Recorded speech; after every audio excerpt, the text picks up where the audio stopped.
গণহত্যার বিচার, আওয়ামী লীগকে নিষিদ্ধ করা, ৪৮ ঘণ্টার মধ্যে স্বরাষ্ট্র উপদেষ্টার পদত্যাগ, ঐকমত্যের ভিত্তিতে রাষ্ট্র সংস্কার এবং দ্রুত সময়ের মধ্যে নির্বাচনের রোডম্যাপ ঘোষণাসহ বেশ কিছু দাবিতে স্বরাষ্ট্র মন্ত্রণালয় ঘেরাও কর্মসূচি পালন করেছে যুব অধিকার পরিষদ।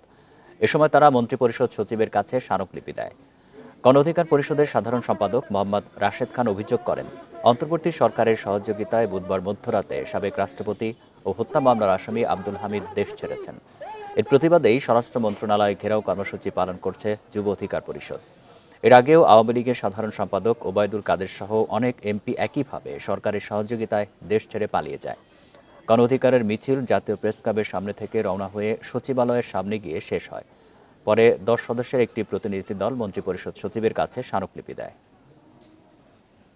গণহত্যা বিচার, আওয়ামী লীগকে নিষিদ্ধ করতে হবে, ঐক্যমত্যের ভিত্তিতে রাষ্ট্র সংস্কার করতে হবে এবং দ্রুত সময়ের মধ্যে নির্বাচনের রোডম্যাপ ঘোষণা করতে হবে।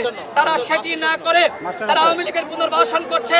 দামি রাষ্ট্রপতি হত্যা মামলার আসামিদেরকে পালিয়ে যেতে, দেশ ছেড়ে যেতে তারা সহযোগিতা করছে।